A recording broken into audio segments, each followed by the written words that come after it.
Do you ever think there would be an unknown bow hunter division that would gain any interest? Unknown. Well, Unknown's dead. I mean, It's gone. You think so? Yeah. I mean, you would know more than I would. We're I mean, IBO proves it every year because the numbers drop off, and I mean, their numbers are mainly senior citizens. There is no youth growth. Yeah, There's very few, where ASA has a ton of youth shooters coming, and IBO just refuses to have a known class, because the problem is the moment they open up a known class, they would have 12 to 1,400 shooters show up, and they couldn't contain it. So they don't have the infrastructure for that type of thing. Because all they do is show up and take the money. That's all they give a crap about. Yeah. So they have volunteers that set up the range, and they get a range of targets that they can split amongst themselves, which still ain't a bad deal for the people volunteering a week out of the deal. But IBO shows up, takes the fees and everything else, and be like, kick rock. And that's the sad thing about ASA and IBO. They don't even put your class on your plaque anymore because they've got so damn cheap. They're just like, well, here's a first, second, or third place trophy. If you don't like it, piss off. We don't care. We got your money. So get the hell out of here. Well, you see this in a lot of different industries. It's like you could say ASA and IBO kind of competing for market space. There is no competing. Right. But at one point in time, it was. Yeah, I mean, it was kind of you had your Eastern shooters and your Southern shooters, and I mean, and then you had your pros that went both. And I mean, IBO used to have 1,800 shooters show up. Yeah. And then once the moment the creation of the rangefinder came into play, then the whole game has changed. That was me. The day they said, hey, you can use a rangefinder, I said, I ain't never judging another target then. When you have an infant straw length, you need all the help you can get. You ain't lying. But I do think it's like, even with the rangefinder, I mean, there's half the time I'm hunting, I'm like, I can't, like that turkey I killed, however long ago, I didn't know exactly how far he was. I said, he's probably about 25 yards. But that's the thing about it. In a hunting situation, I range a rock, I range a tree. I kind of have an infrastructure of different markers. So if he's in this, I mean, how many people make?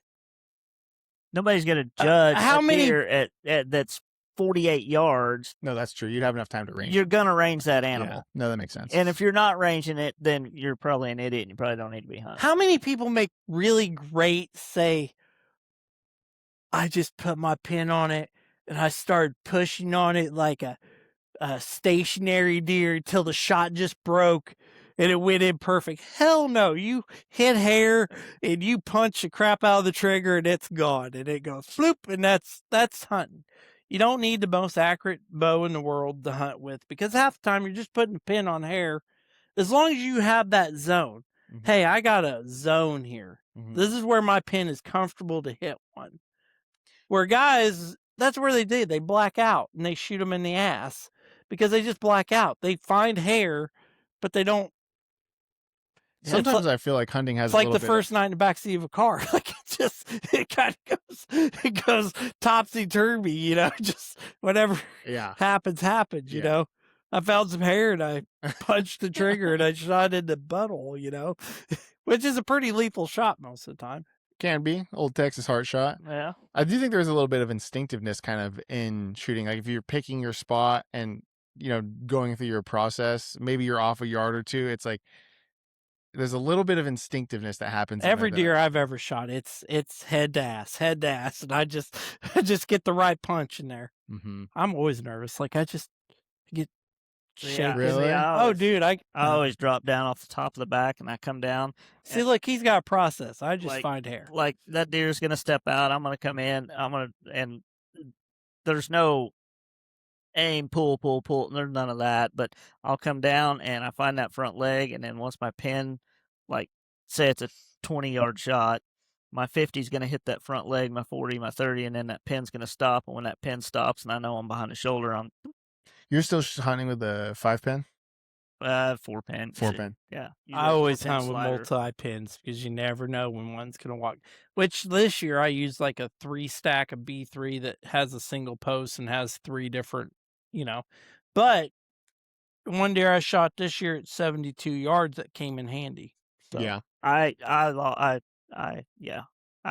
a single pin last year and it cost me a good one. Really? Yeah. So So you're using a 4-pin slider. Yeah. Yeah. single pin can work. It can 100% work and have no problems from it. But depending on how far your accuracy comes, if you don't shoot over 40 yards, you can set your sight at 30, and I can either aim high or we can aim low. Right. And depending on how the speed is, everything. But when you will put the smack down at one on 50 yards, if it starts happening and he goes from this zone to this zone, there is no change in anything. I could still probably with a single pin half-ass it and hold high, and I know my trajectory and everything, but having that, pin stack in there, I'm changing and but I mean, I've made a career out of freaking shooting pins. I found a lot of guys don't practice their second or third pin a lot of the time, so when they get in Well, that they don't situation, gap shoot either. right? Gap shooting, that's a whole thing too. I mean, you gotta know the gaps. I mean, if deer's 27 yards and you're truly playing that game, which he can speak to that pin shooting way more than I can, but you're playing that game, you gotta, that gap 27 yards. Well, where are you holding that gap at? Because you're not 25, so you're not dead center. But I mean, you're also, when you're talking about deer hunting and not. I just hit hair and I just pulled the trigger. A yard or two. There is no coming down. It's whatever. The pin goes. I'm like, I'm so excited. There's a deer. I'm so happy. And then, You know something crazy? I've never gotten like nervous or shaky like that on a deer. You ain't seen a big enough deer yet. Oh, that must be what it is, yeah. The biggest deer I ever killed, he was bedded down. I'm walking down train trestle. I see a buck, a good buck. I don't know how big this buck is, but it was a good buck. So I knock an arrow and I start walking backwards. I never stopped. I just started moving my pace backwards, and I turn and I shoot him, and all I see is horns freaking in the skyline. I bent 3 aluminum arrows just trying to find him. I was running into trees. I mean, I was freaking rattled at this point. He was a monster. And, and I didn't know how big he was. I just knew it was a buck. I was hunting a buck. Yeah. And it was a whopper. You recovered it? Yeah. Yeah. And it all worked out just fine. And then there is bucks that I've seen come 170 yards across the field. And I'm going to tell you what, you start getting that little lump in your throat and you start breathing a little heavier, and you're like, why are you getting so excited like a little girl? And you just kind of rein it in. But when I pull my bow back, I just go to one thing. There's this zone. When it hits that zone, and I know how far it is, it's getting torched. And so, I mean, I don't know. I don't know if I've ever made a perfect shot on an animal. I mean, honestly, I don't remember. Half the time, it's reaction. Like I come down, I fire the arrow, I watch it hit. Like shot an elk in Utah. Which is a funny thing, because like every deer I've ever shot that I can think of, I could tell you which hair I hit on that animal. And then I talk to other guys, they're like, what do you mean? Yeah. And I'm like, what are you talking about? I'm like, I seen the hair in my mind of where I can tell you specifically where that arrow impacted that animal, and they're like, really? Yeah. I'm like, yeah. Well, I mean, that's like shot an elk in Utah and quartered away, and all I was worried about was its last rib. But other than I knew my pin was referenced right there, once the trigger pull happened, it was over. I mean, all I saw was the arrow bury because I'm focused on spot. So, I mean, there's only one shot in my life that I can say that, like, I was in northern Missouri and I'm sitting in a tree and this big old wop head comes in. Biggest deer I ever killed body wise, but he had to. And he was slathering at the mouth. I rattled. He was going to come in and like gouge the eyes out of whatever big buck was making this rattling. And I had a SQ2 and I just put the pin right there, and I feel like it was the perfect smoke shot. Like, I mean, but I don't know how many deer I've killed at this point or animals I've killed, and half the time I don't think I half the time ever remember the shot. Just it's such reaction. I just put it up there and I have a zone and that's where it goes. But it is that's what funny happens. that, like, a lot of times a deer will come in and I mean, like, I won't. Tommy shot Pro 30 after for the a shot, lot of years, though.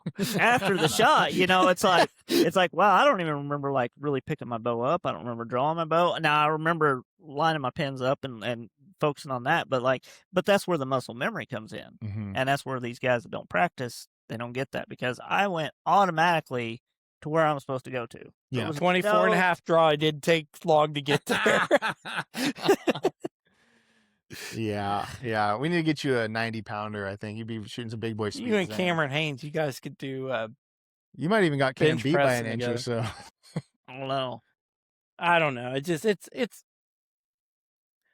I've been in this world for a long time, and Tommy's been in as long as I have, and it just the evolution from shooting super slow bows and now to everybody has now they have to just try to figure out what shit they can pile on this bow to make somebody think they're getting a better value for their money, when shims and just basic stuff makes a bow shoot really well. And a lot of these old bows shoot great. There's bows that are 6-7 years old, they're still phenomenal shooting bows that you don't have to worry about shit loosening up or moving. Or I say it all the time, I think the Matthews VXR is the best bow they've ever made.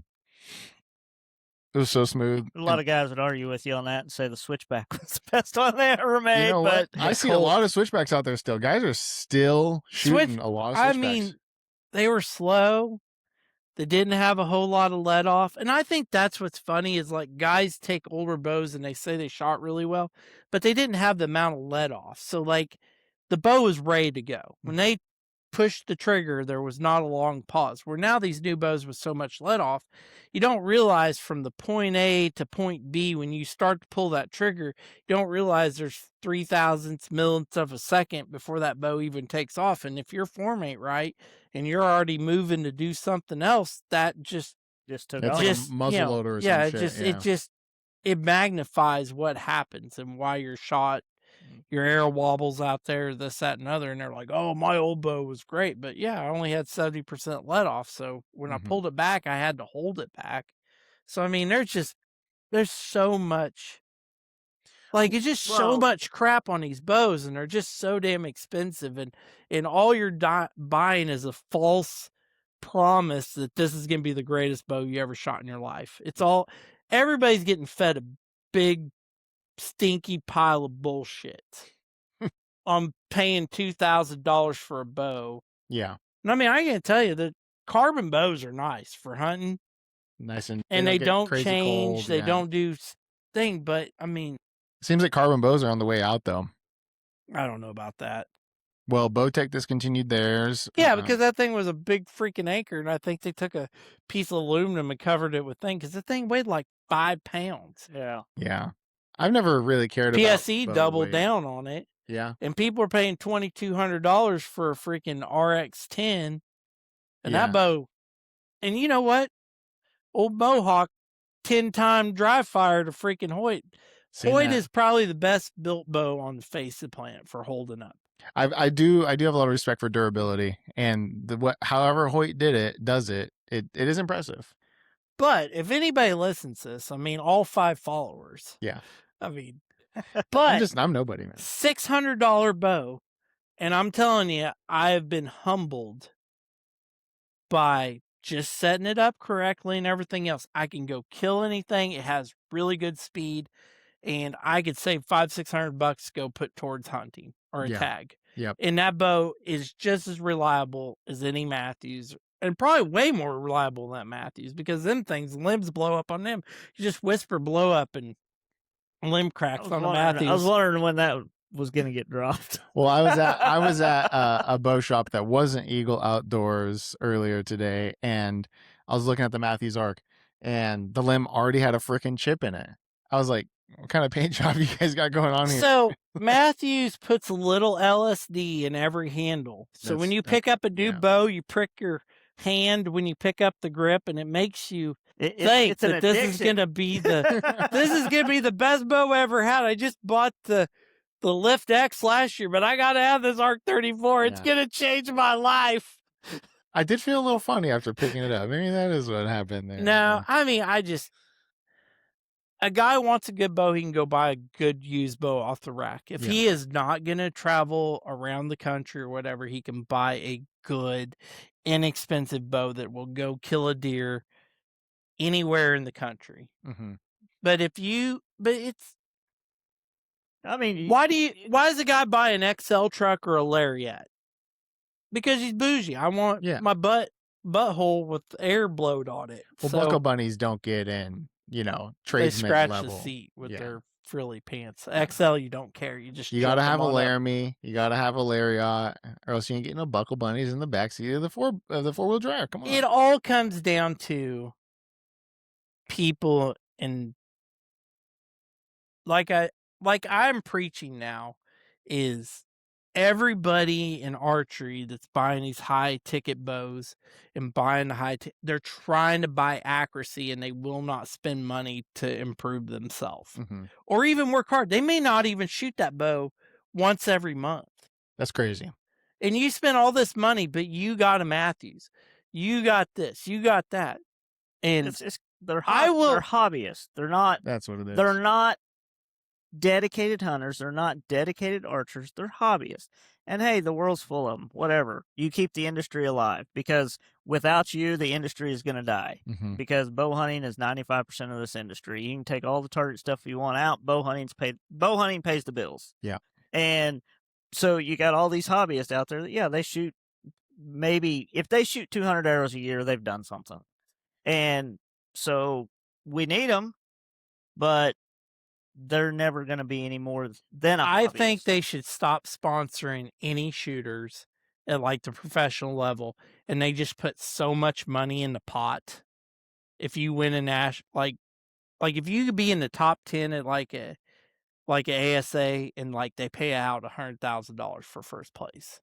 But here's the problem. But it would die. All archery would die off, because there will only be 3 guys that could achieve that. Well, there's no viewership, right? Like, a Lancaster event. So that's another thing that I've been telling everybody about, because ASA, they're trying to get people to watch the shoot-offs. They want people to tune in. They want their TV ratings to go up. But until they whether you're an open guy or a bow hunter, or no matter what class you're shooting, showgirls, until you put a bow hunter class. I was thinking the same thing. Until you put a bow hunter class in the shoot-off. Now, it don't have to be a pro class, but until bow hunting is represented, because your average bow hunter, when he turns on the TV and he sees a guy shooting a 30-inch bar with a 6-power lens, he automatically tunes out of it, because he don't give 2 shits about that. A lot of guys think it's goofy too. Yeah, they don't care. Like it pertains to them at 0. Well, it's even tough to find. Like if you go and like type in bow hunter Lancaster Classic, there'll be 3 or 4 videos from 5-6 years ago. Yeah, not a lot of entertainment there. And that's because they want that class to be the head class, but the viewers are your bow hunters. It makes up 95% of the industry. Yeah. And 85% of those. Well, if bow hunting went away tomorrow, all these bow companies would go away right behind. Well, it's like you were saying about ASA amateurs holding up the prize, all the money for everything. It's the same thing with those hobbyist bow hunters. They're the ones holding up all the industry for guys who are super, super passionate about it. And that's why YouTubers. That's why we don't pay full price for bows, right? Because it's like they know we're going to shoot 1,000 bows and 1,000 arrows. Double. You pay double. You love bow hunting just that to much. Support it that much. Pay double. But when you buy a $600 bow and it's only $1,200, you're still getting a bow cheaper than Matthews. No, okay. We were talking about putting on a 3D shoot. Here's what we got to do. We get like UFC card girls at every hole, every target. And they hold up a sign. But we can get no makeup because somebody be watching them shoot and they get too nervous. That's the pressure, though. We need that. That's the pressure. I say, like, I'm just. We need hecklers at every hole. With like a live golf. I think music bumping. Beer garden cart girl at Target 10. Yeah. I mean, cart girl, yes. Cart girl. I mean, snacks, beer, Mm-hmm. responsibly, Nobody wants to get a barrel in the butt. Now you're talking about something that don't exist in 2026, and that's self-responsibility. You know, I'm responsible to make the wrong decision every time. You can be relied upon for that without a doubt. I always wanted to be. I mean, like, I made so much money as an amateur. I didn't want to go pro. Like, when the moment that I probably could have been pro, I didn't want to because I was making too much money as an amateur. And so it was like, but I always wanted to be like that villain on the pro range, like the heckler. Well, that sucked. Yeah, and I mean, I guess I do anyway, because yeah. I tell this to Jeremy all the time. I said, if I ever shoot Lancaster and I make it to that podium, I'm going to talk the most shit. PJ Riley comes up and he's like, so, how you feeling? Listen here, PJ. I woke up this morning. I pissed excellence. I came out here to shoot arrows and take souls. I'm out of arrows. So let's fucking do this. Nobody has ever said anything other than, well, like Kai Hamilton at the NFR, and they're like, don't be Kai, a pussy. Yeah, don't be a pussy. Yeah, we how'd need you get more out of and ride that. this bull? Like I was. But they're so. Well, we're gonna leave that alone. Archery's clean. It's a family-friendly sport. Well, it's not, because there's guys sleeping with other guys' wives, and there's things, but they never talk about stuff like that, because archery has this clean veil thing, because and the guys that were drinking NyQuil on the range to try to keep their nerves down, or I mean, it's Benadryl. People cheat in their own way and try to find. And I mean, I had a coach in high school said, if you weren't trying to cheat a little bit, you weren't trying hard enough to win. And I mean, I've skirted the line with equipment and stuff like that, but I've never pushed the pencil. I'll confess, my stabilizer was never 18 pushed the and a pencil. quarter inches this And the year. guy that has to push the pencil, hey, I've never pushed the speed envelope.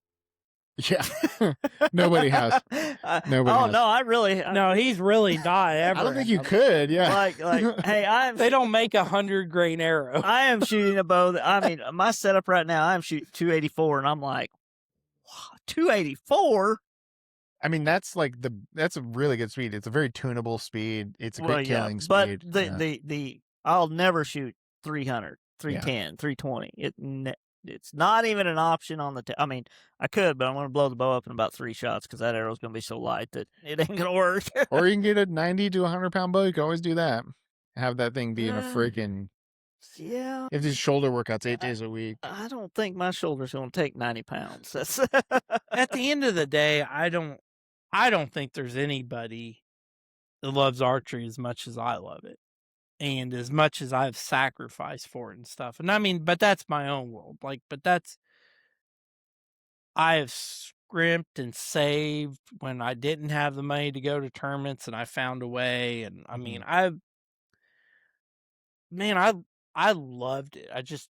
Because it was kicking me in the teeth at times, and I loved it so much, and and it's gave a lot back to me, but it's been kind of my Jekyll and Hyde at times and whatever. And I mean, and then you go out on the range and you have to shoot with some jackass that, and that's the thing about shooting with open shooters. One thing I hate about shooting with open shooters is, like, they always had something to blame. Well, I flinched at the last second. Well, how the hell do you know that if you're focusing hard enough or thing? And then they bitch the whole day about shooting at that point. Where the bow hunter class and stuff, that bad day, they just start talking about something else. We talk about, beer girls. Very rarely do we even talk about shooting when we're out on the range. We're always talking about, there ain't no telling what we're talking about, but it's very rarely is it about actual shooting. Which is kind of part of what makes it fun, and I think it has some appeal to it. That's kind of why I like the way Eagle formats theirs, where it's like you can lock in for the first half,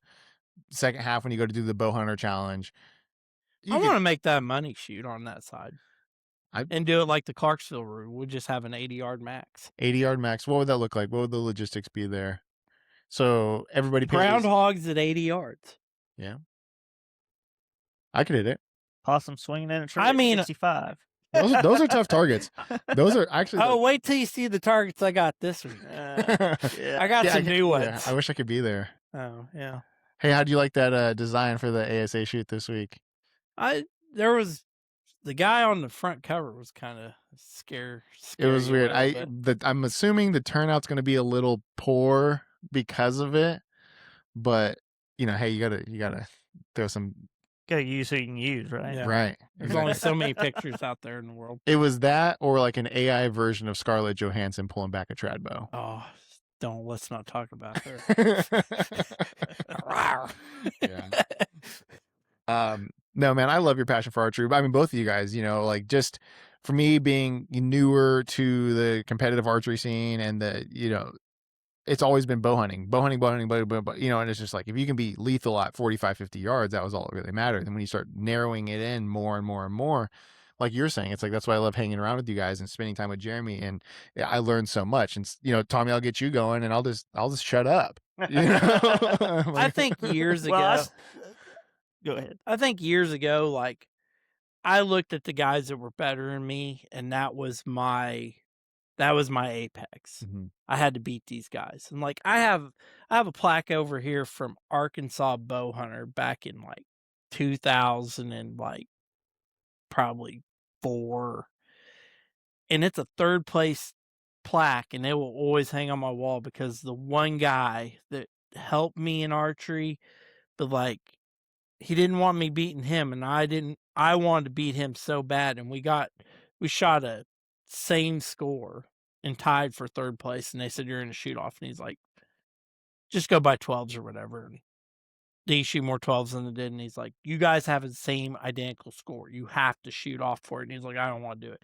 And like, he was scared, and then I beat him, and like, it was like, and then like, it was a whole thing, like, it was like, and then it was like, set another goal, but like, the student. And now I think people don't have that mentality. If they get their teeth kicked in, let's go to do something different, or let's compete against somebody else that's worse than me, instead of trying to push yourself.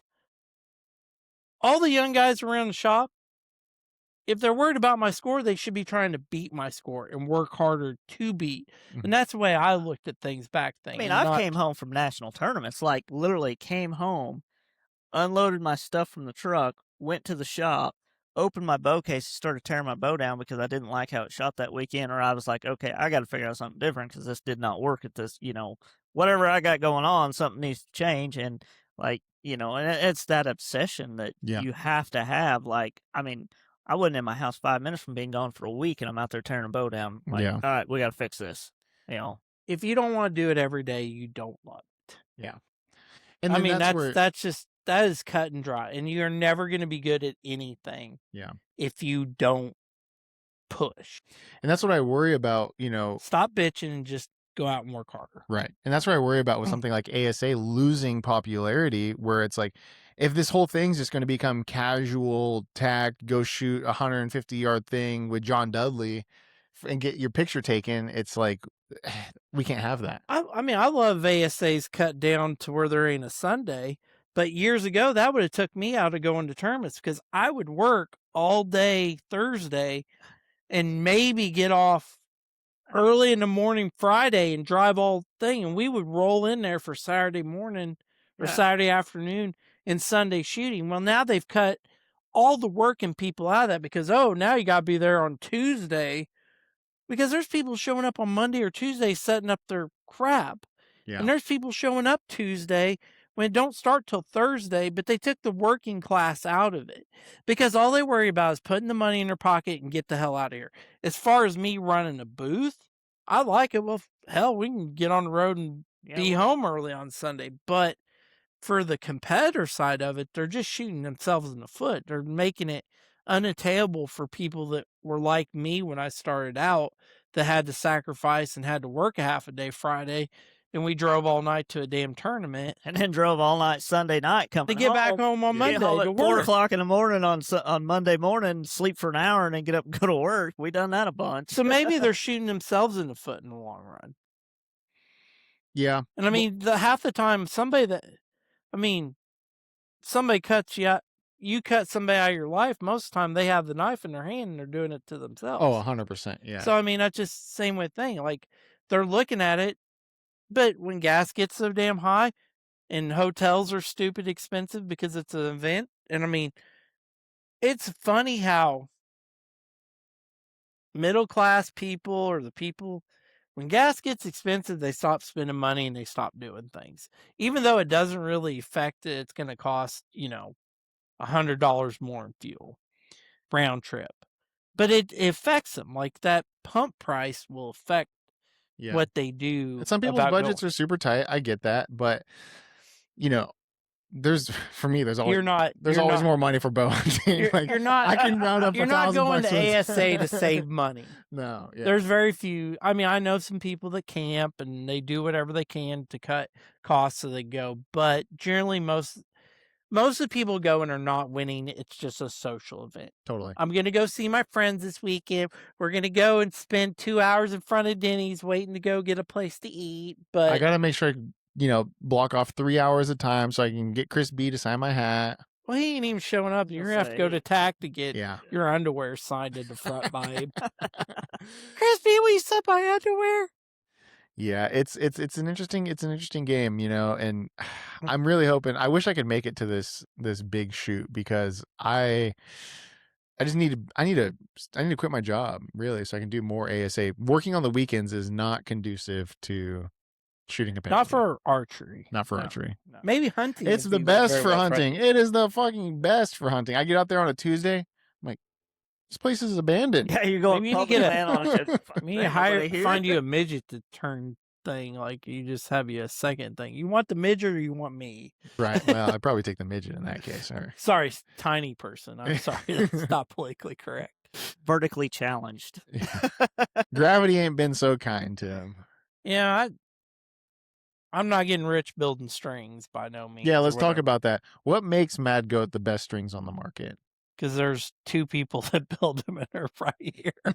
There's not 20, 30 people. There's not thing. And I build a crap load of strings just as much as Tommy. So, I mean, and we shoot archery. Yeah. We're not a regular every day. I mean, there's only so many ways you can skin a cat. Mm-hmm.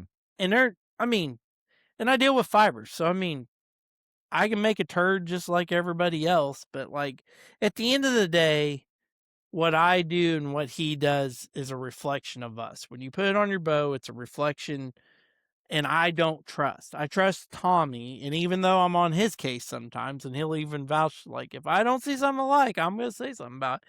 But at the end of the day, when you put my strings on, it's either done by me or him, and that's our name. Mm-hmm. That's my, like, I don't want to do 200 sets of strings a day. I don't want to be like some of these companies that build 120 sets of strings a day. I don't want to do it because I don't trust nobody enough to do it. And you just have headaches. Like we have headaches and I'm not everybody's cup of tea. And like, there'll be something that I do that you don't like, and that's fine. There's somebody else out there.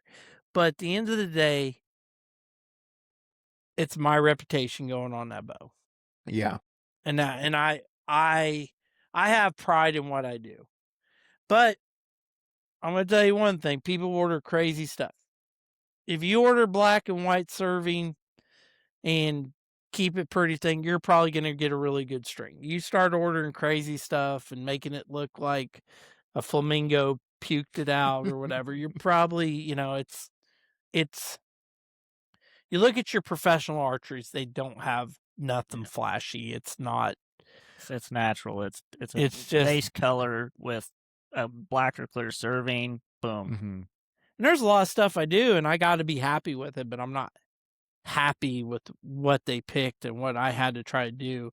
And there's certain colors I'm not going to put that serving on because it doesn't hold up. Mm-hmm. And then they say, well, you didn't put that on my string. Well, I'm like, it's dog crap.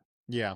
And I said, and if you don't like it, send it back. I'll send back your money or whatever. But I'm not going to do something I know ultimately it's going to be bad. Yeah. And you see that with some of the competitors. Their whole thing is, we offer every color of Skittle under the rainbow, and that's what makes us so great. And I'm like, well, I don't think that actually is what makes a bowstring great. No. Well, and I mean, because not all fibers equal. I mean, there's Different dyes, charts, how much wax goes in them, how some of them have a salvageable, like a water base to it. So there's very little wax into it, where like flow colors, they got to pump a bunch of wax in color to try to keep that color to stay. So, I mean, it is what it is. But I mean, like, I don't have a real job, but we ain't building, we ain't building 100 strings a week. Well, I don't think a And lot of people know that you used to work in that world. Like, how much of your time at gas can you talk about? I think people I don't don't know even that want to story. talk about. I'm gonna tell you what, there's people I'm still friends with today, but it's a factory. So do you think that that experience kind of motivated you to make Mad Goat this more custom? I was building strings way before. I've been building strings since early 2000s, and I went into that industry not to build strings, to do other things, and it was so behind. And like, you know what? There's 2 or 3 people in there that I wouldn't care for them to build me a string any day of the week. Mhm. But there's also a lot of people, but that's why I don't have a lot of people working for me, because I don't trust people, and I've seen how bad it can be. But I mean, well, for some people, it's just a job, Yeah. and just a job means I'm gonna punch in at this time, I'm gonna punch out at this time, and they're gonna pay me to do this, and I'm gonna do what I do, and if it comes out not so good, I don't really care because but there's yeah, so many people and that that's sell dog shit. They sell you this whatever they want to promote. I build bowstrings. I built bowstrings for 20 plus years now. I've built them the same way from time I started. I've tried every way out there. I've tried every technique that's ever. I have my dialed in system that I like to use. And if I have certain brands, I have to use different methods to make it work. I do this, I do that, but it's all a test. Mhm. But at the end of the, I mean, it's just, how do I say something and not? I was all for, when I worked for a certain company, I am all in. Mhm. And sometimes why you leave ain't about what you were doing there. It's about what, just you were friends with somebody, then you weren't friends with somebody. I mean, I have the same exact experience. I know exactly what you're talking about. And so there, if you have a good experience with something, but people selling you dog shit, like selling you this whimsical thing. You get this is the best. This is it's all the same. It's all the same. Nothing ever changes. It's all built the same way. It's how much care you put into it. Like, if somebody's gonna ask for a $200 set of strings, I'm gonna give them a $200 set of strings. Yeah. And I mean, I hate that we even had to go to that, but like, to a certain degree, because like, there ain't a whole lot of difference, but I'm telling you, there's a difference because I'm doing stuff different. Like, Well, I'm not just, and you were telling me a big part about the strings that you like to make now is working more exclusively with the bloodline fibers.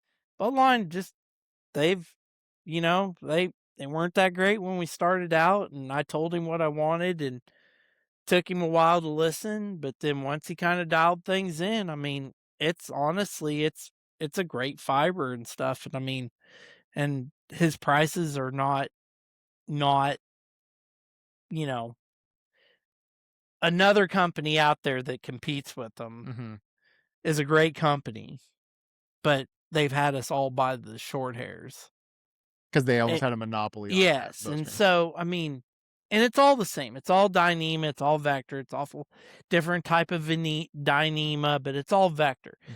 And the thing about it, you don't even get the best string out of a vector string. Vector just doesn't stretch. Mm. But I can build you a Dyneema string that ain't gonna stretch, and it's gonna be way better, because why your peep has a little bit of movement to it is because of the vector. The vector never stretches. So when that string hits that low let off and it's not got full fiber, that peep relaxes a little bit. It's because the vector is always like a rubber band. It's always stretching thing, where if you build a Dyneema string, the peep never moves because it's all stretched the same and there is no elastic band inside of it. Interesting. So for a builder building a Dyneema vector string like 452 or the Vec 99 or whatever, is basically can do less work. Mm-hmm.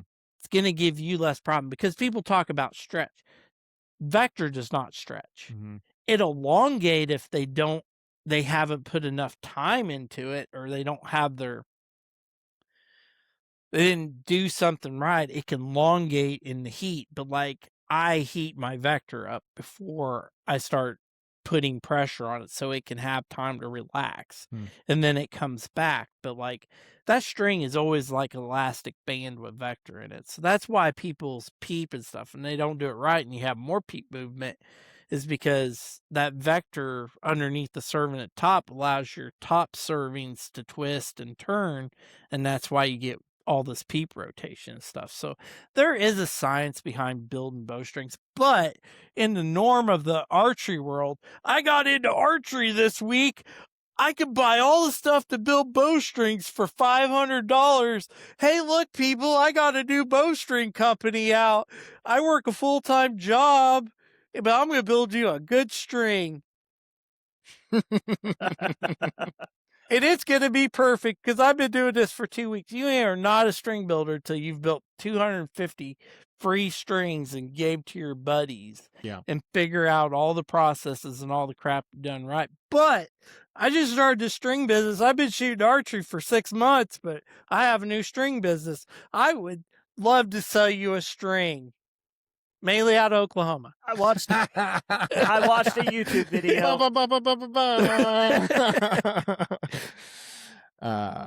YouTube taught me everything. Yeah.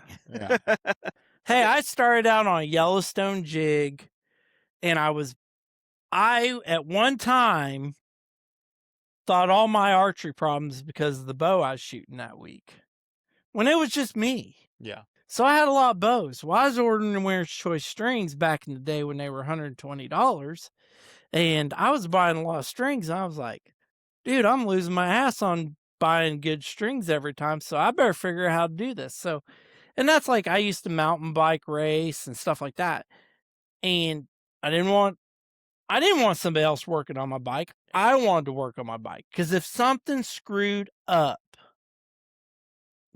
and one time I kind of got out of things, and I was just in that point of life, like, oh, I'm not going to shoot archery anymore.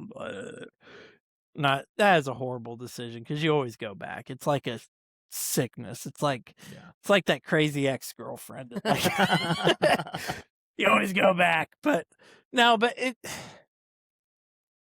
I started, it's just like, I started out with a Yellowstone jig, and I bought a Yellowstone how to make bowstrings, and it was nowhere related to how I build strings today, but it gave me a kickoff point.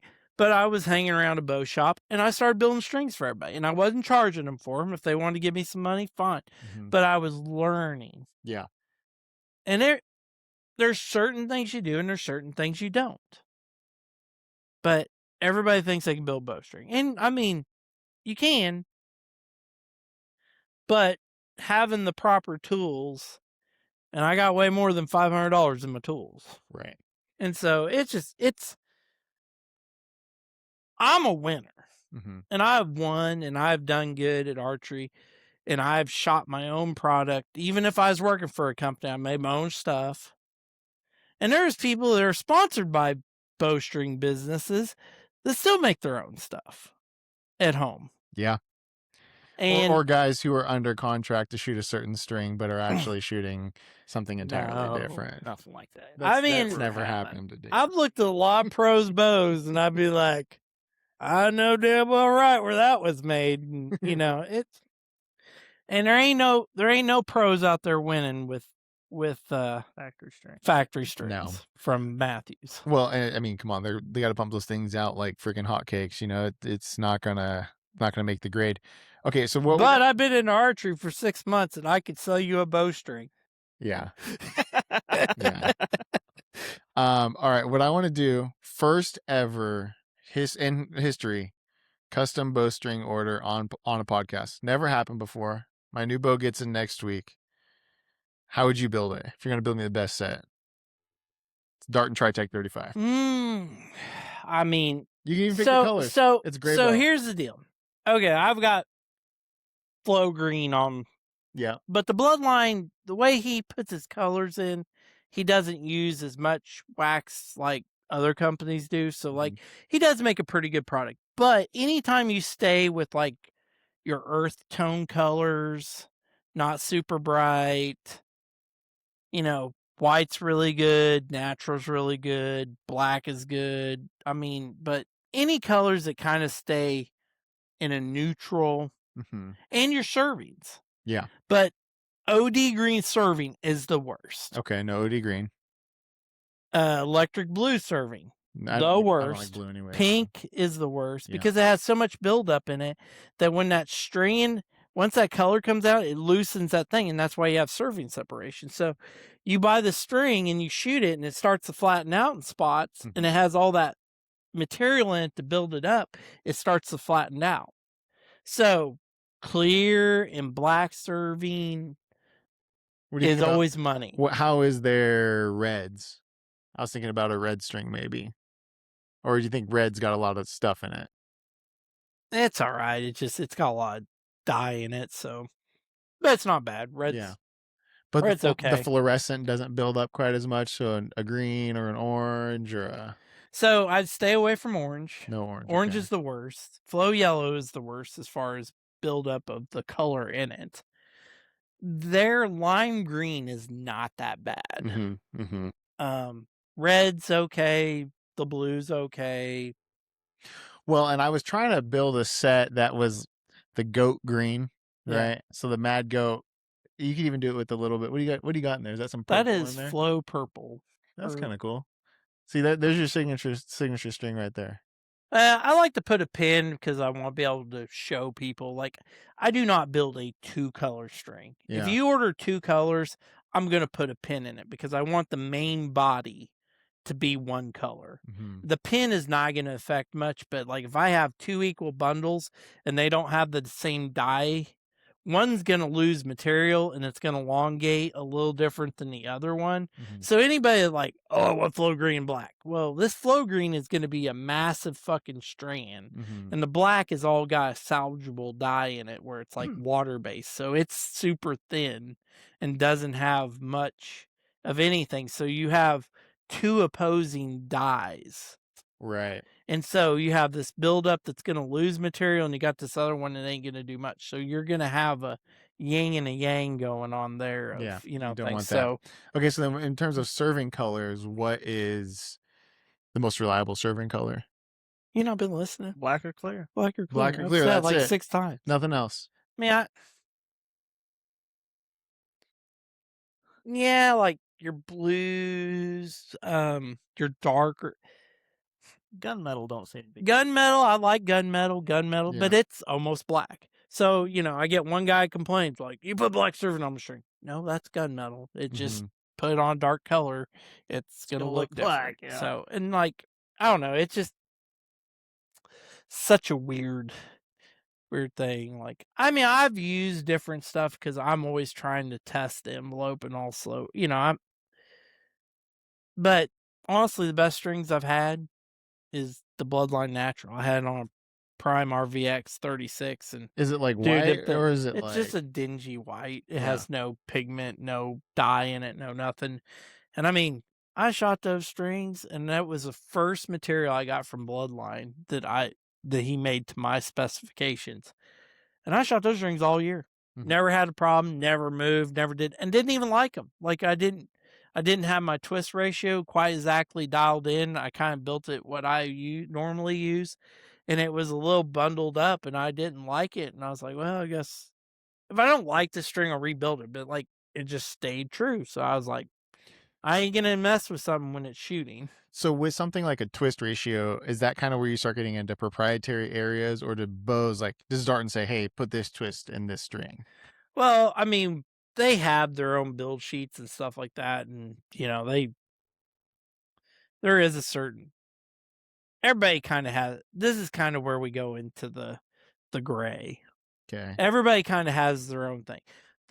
Most companies want to use not very much twist because then they don't have no headaches of the serving binding or whatever, or it elongating under the serving. They get serving separation, but they're pansies. Put the twist in, try to make it look uniform and nice, and not look like this big long. Yeah, Just a twist, spindly like thing. very. So I mean, like we use a higher twist ratio when you use a 2-color versus whatever. But So what's the benefit of a higher twist ratio? well, you're gonna get a little bit more peep stabilization and stuff like that. But there's other parts of it you got to have it pretty much dialed in. But that's two of us building strings, not trying to do something to fit 30 people building strings. Right. Yeah. Because I can watch something. I mean, there's times I get it in and I'm flipping the string a little bit and it's moving and I'm like, something didn't go right. I pull it off, I throw it in the trash, and I start over. Mm-hmm.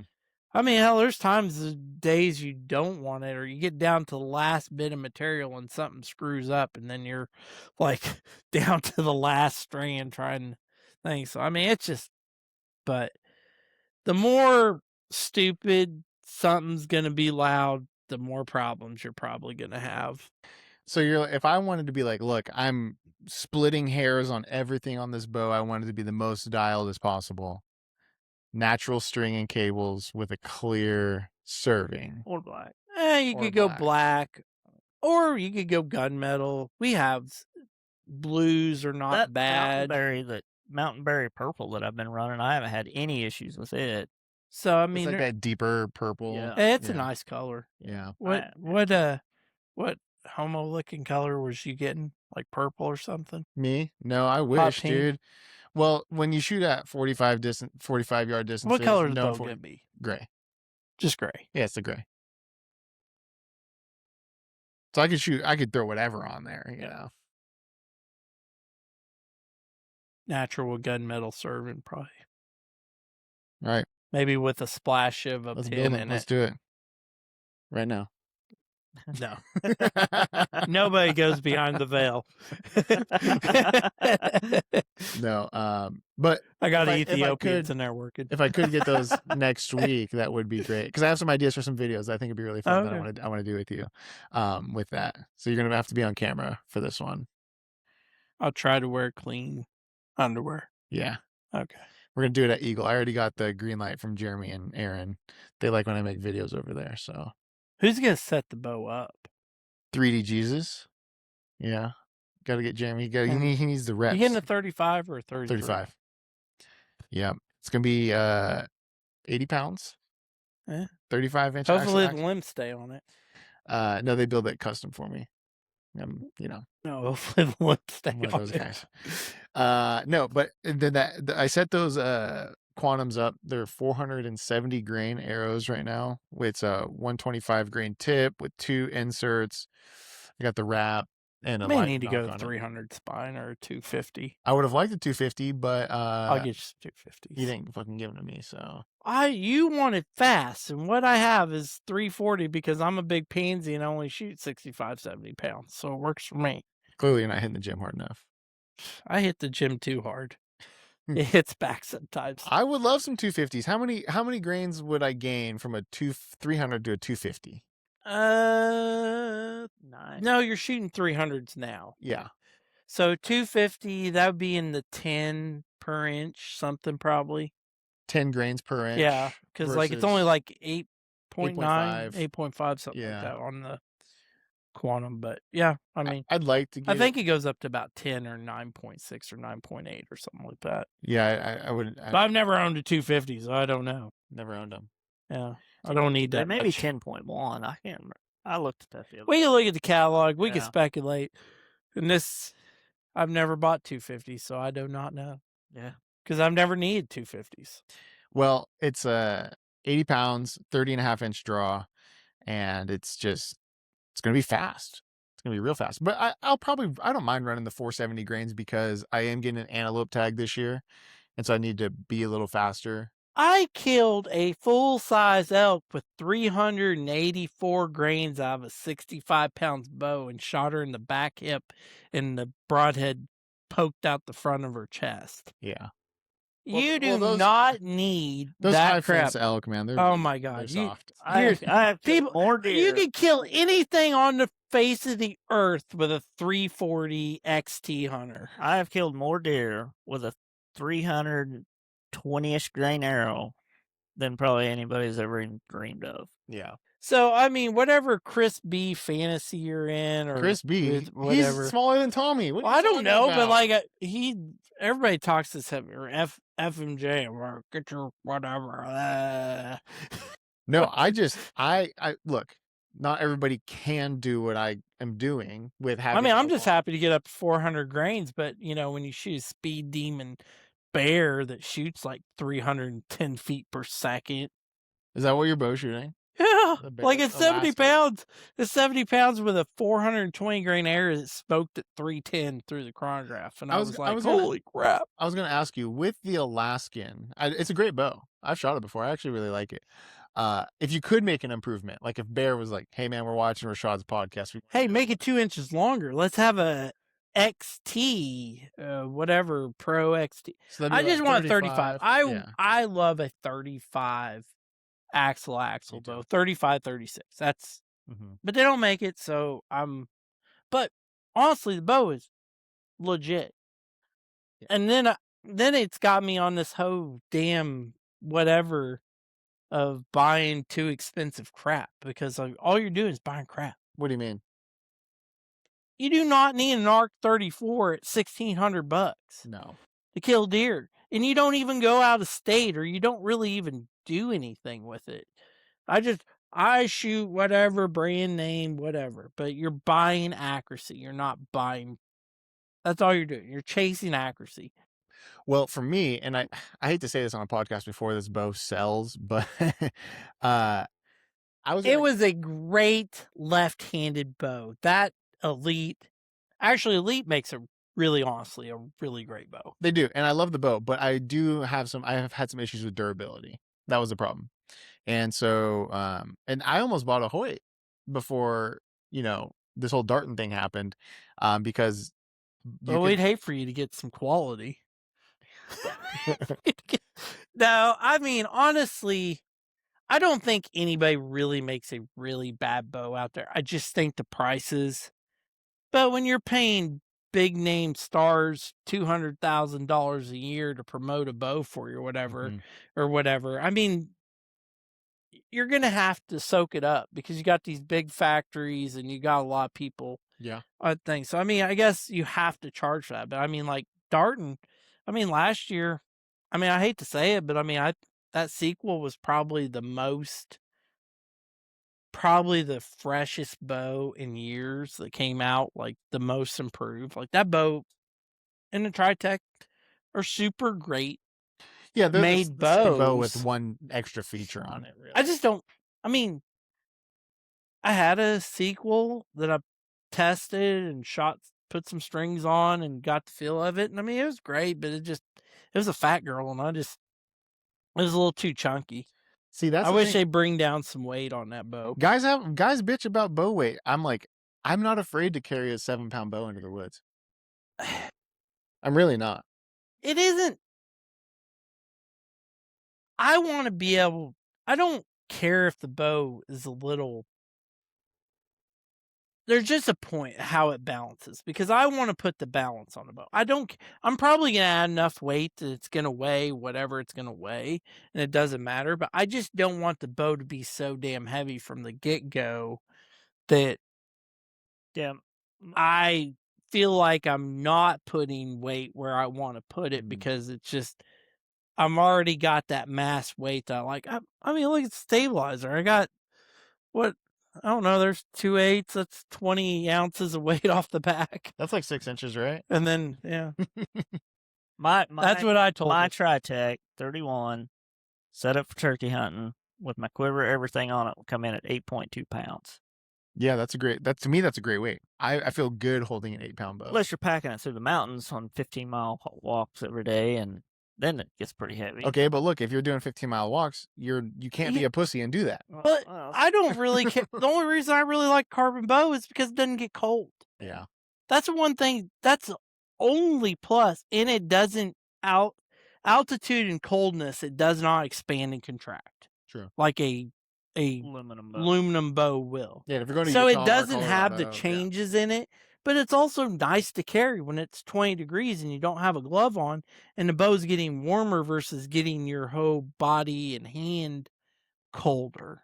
Have you shot So any of it's- these new like magnesium bows? No. I'm curious about that. Expedition and I mean, I'd like to try one. I was trying to get a truth bow, and then they were kind of kept giving me the runaround. So, I mean, I would just finally just give up on it. But are they going to be around next year? yeah, they probably will. I got Because they were kind of in some. Oh, that's Yeah. everybody's suing everybody at some point over some crap or whatever. Kevin Struthers is the best bow designer ever on the face of the earth. Yeah, it seems like he's kind of. But he's been in it, but he's made companies and sold them and fast as he gets them up and going. So, I mean, he's got his own problems, but as far as an engineer, he's a freaking mad scientist. Yeah, because what else did he design? That was Struthers, Elite. I mean, Yeah. he's the original Elite. Yeah. Back when Elite was phenomenal bows. Yeah.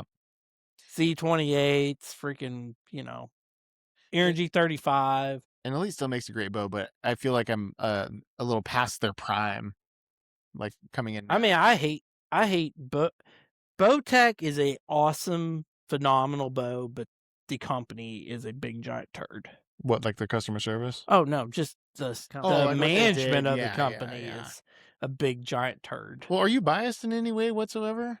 Oh, I know secrets that I have not expressed on. Know where the bodies are buried.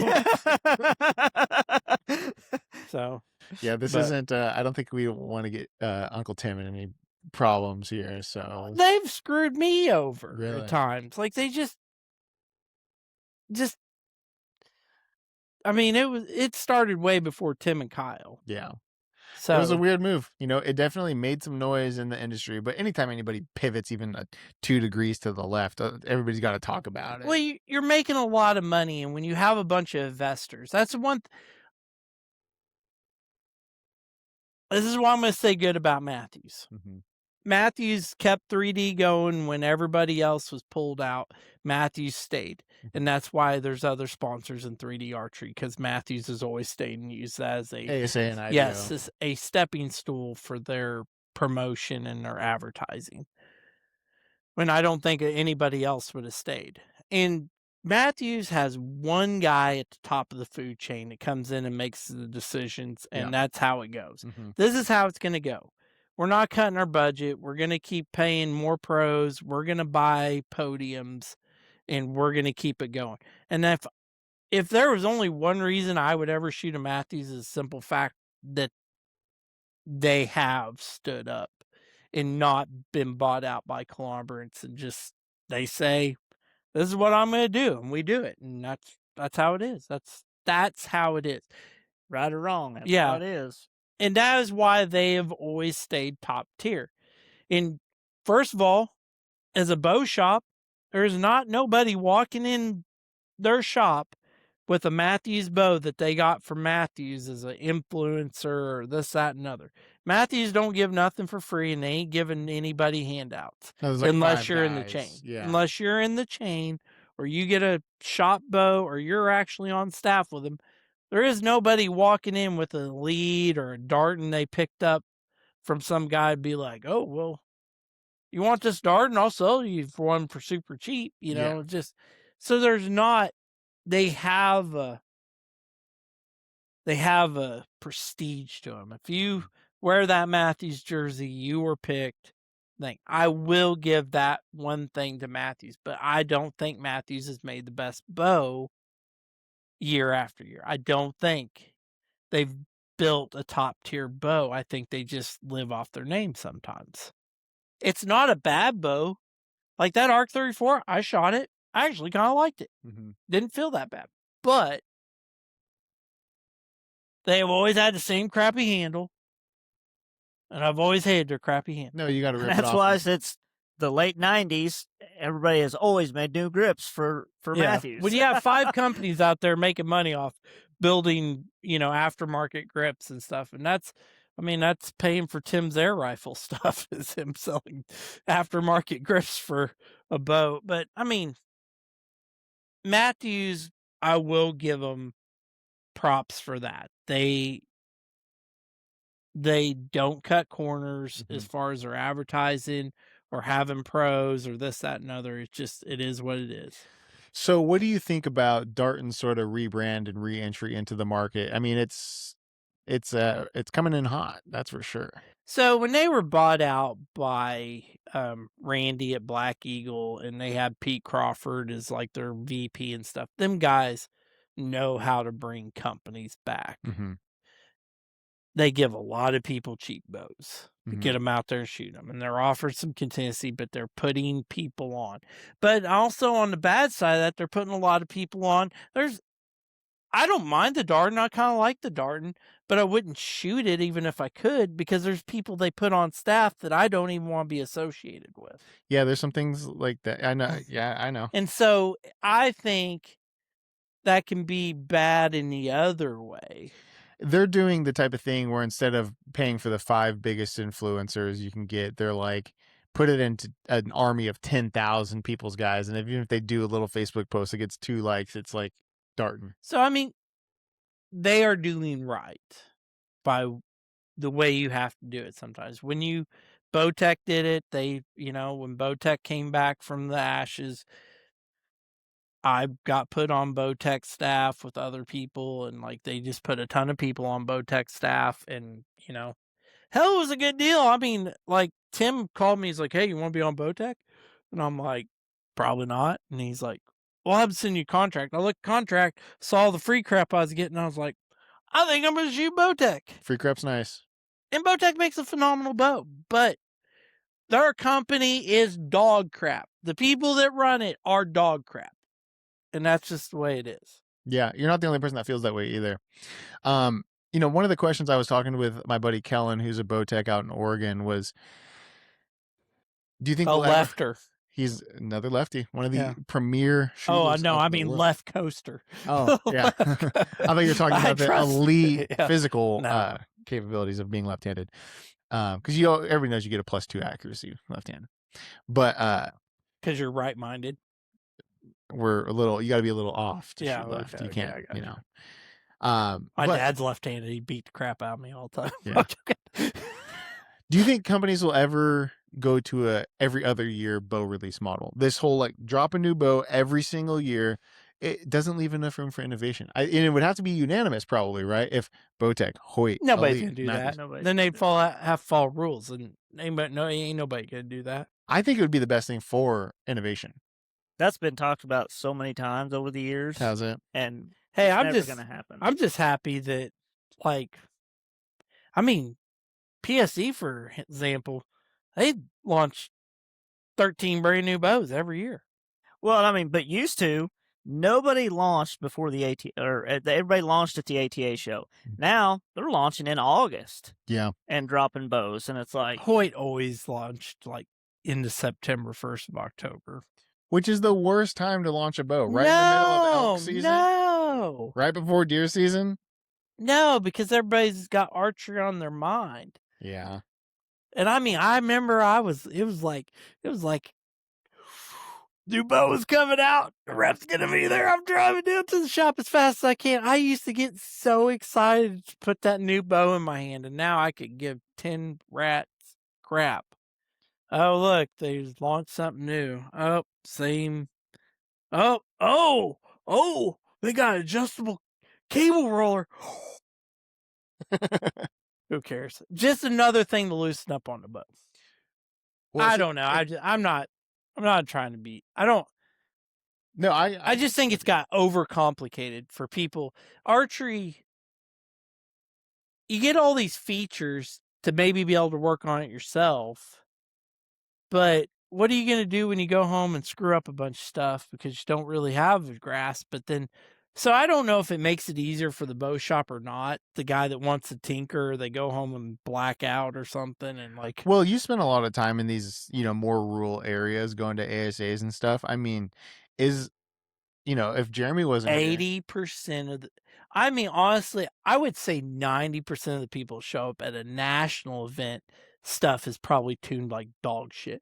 Because in 14, I had a guy that was in running a shooter of the year or whatever, and I watched him shoot a couple of times. I'm like, dude, you shoot good, but I brought his bow home, fixed it, sent it back to him. He beat me the next tournament. And I'm like, what the hell am I doing? yeah, And like, I could fix people's bows because I could see they were shooting good, but like, I could see, and that's where I've always been is like, I'm a realist when it comes to techie. I don't need a bunch of flashy stuff. I just need it to be right. You got to get the arrow to come out right. And it doesn't matter if you're shooting a whisker biscuit or whatever. If you can get the arrow to come out right and tune, that's it.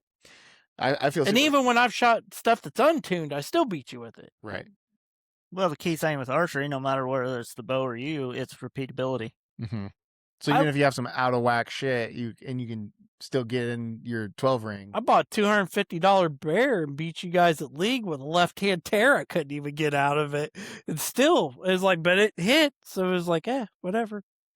Shot the Rushmore Rumble with a bow that had an inch left-hand tear that I could not get out of it, but it hit. So it's like, well, if I do everything the same way, it hits. So. Well, and some people will say like a little tear is actually kind of desirable. I don't like those people. Yeah. No, I mean, if you're gonna have any tear, you want it to be, and I don't recommend it. I mean, for the most part, I don't know. A tick high, tick left. We'll see how the 6 followers of the show go, because I don't know. We've been going pretty good now, and I'm like, I feel like I'm gonna watch this and be like, "Yep, I'm gonna get a letter about that." Oh yeah, don't read the comments. Like I said, nobody's ever done any research before commenting on it. I will show up at your house if you make a bad comment. We'll get 100 yards. I'm probably pretty safe. That movie, Taken. I don't know who you are, but I will find you. Yeah. I don't. At the end of the day, it's always the Indian shooting the bow. Mm-hmm. And a pro can take an untuned bow just like a golfer can take a 4-iron and play it all the way through the course. Sure. And you get to use everything to your disposal, and he'll still beat you. Yeah, what was that movie, Tin Cup, where he took the 7-iron out and ended up winning that tournament or something like that? And I mean, my kid's big into golf, mm-hmm. and like he doesn't want to listen to dad because he knows everything. And archery is a lot like golf, it's just like a lot of crossover. And like he's, it's just, you have to make a decision. You're going to go win. Mm-hmm. And without that attitude, it's just, and so, I mean, whatever you spend on a bow doesn't matter. Like, there's Jeremy, there's me.